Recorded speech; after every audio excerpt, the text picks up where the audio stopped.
ওযু করার সময় কথা বলা যাবে কিনা? আমি জানতে চাই যে কবরের উপর মসজিদ তৈরি করলে সেই মসজিদে নামাজ আদায় করলে নামাজ হবে কি? প্রতি বছর দাদা দাদু মারা গেছে বলে স্কুল কলেজ মিস দিয়ে ছুটি নিতাম, স্যাররাও কিছু না বলে ছুটি মঞ্জুর করত। দাদা দাদু মারা গেছে আসলে অনেক আগে, আর আমি স্কুল মিস দিলেই বলতাম দাদা দাদু মারা গেছে। কবে মারা গেছে সেটা কিন্তু বলতাম না, শুধু বলতাম দাদা দাদু মারা গেছে। এতে আমার গুনাহ হবে কি? পরিবারের শান্তি বজায় রাখার জন্য শাশুড়ির ভূমিকা কি হওয়া উচিত? একজন আদর্শ ইমামের আচার ব্যবহার কেমন হওয়া উচিত? মৃত ব্যক্তি জীবিত অবস্থায় ওসিয়ত করে মারা যাওয়ার পর ওসিয়ত পালন করা যদি না হয় তাহলে তার পরিণাম কি হতে পারে? প্রশ্ন উত্তর দেব কিছু? আচ্ছা, সংক্ষেপে দেখি কতটুকু দেওয়া যায়। বিসমিল্লাহ। আমি একটা কোম্পানিতে চাকরি করি।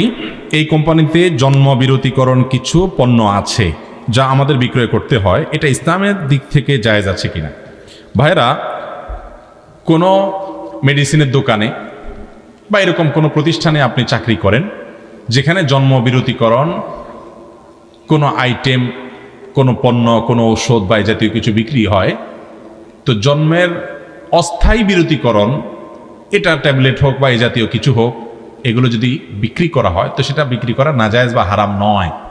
কারণ জন্ম বিরতিকরণের যদি উদ্দেশ্য হয় যে স্ত্রীর হয়তো এখন শরীরটা ভালো নাই, মুহূর্তে বাচ্চা নেওয়ার মতো পরিস্থিতি নাই, কিংবা এমন জায়গায় আছেন যে এই মুহূর্তে বাচ্চা না নেওয়া তাদের জন্য ভালো বা কষ্টের হবে বাচ্চা হলে এই মুহূর্তে, বা একটা বাচ্চা আছে এই মুহূর্তে আরেকটা বাচ্চা হয়ে গেলে অসুবিধা হতে পারে, এরকম চিন্তা থেকে যদি কেউ অস্থায়ী জন্ম বিরতিকরণ করে, শরীরের দৃষ্টিকোণ থেকে সেটা জায়েজ আছে। বিধায় এই জন্ম বিরতিকরণের আইটেম বিক্রি করাও জায়েজ আছে, কারণ এই জায়েজ উদ্দেশ্যে কারোর দরকার হতে পারে। হ্যাঁ, কেউ যদি চিন্তা করে খাওয়াবো কি এত বাচ্চা হলে, তাহলে এই ধরনের বদনিয়তে জন্ম নিয়ন্ত্রণ করলে সেটা হারাম, সেটা জায়েজ নাই। কারণ আল্লাহ তাআলা কোরআনে বলেছেন, ওমা মিন দাব্বাতিন ইল্লা আল্লাহি রিজকুহা। যত জমিনে যত আপনার ওমা মিন দাব্বাতিন ফিল আরদি ইল্লা আল্লাহি রিজকুহা, যত রকমের প্রাণী আছে পৃথিবীতে, এই সবগুলো রিজিকের জিম্মাদারি কার উপরে? আল্লাহর উপরে। আল্লাহ বলেছেন, লা তাকতুলু আওলাদাকুম, তোমরা তোমাদের বাচ্চাদেরকে হত্যা করো না, ভ্রূণ হত্যা করো না, খাশিয়াতা ইমলাক, নাহনু নারযুকুহুম ওয়া ইয়্যাকুম, তাদেরকে রিজিক কি দিবা, তাদের খানার কি ব্যবস্থা হবে, এই চিন্তা তাদেরকে বাচ্চাদেরকে হত্যা করো না, আমি তাদেরকেও রিজিক দিব, তোমাদেরকেও দিব, আল্লাহ তাআলা ওয়াদা করেছেন। এই জন্য স্থায়ীভাবে জন্ম বিরতিকরণ এবং এরকম অসৎ উদ্দেশ্যে জন্ম বিরতিকরণ জায়েজ নাই।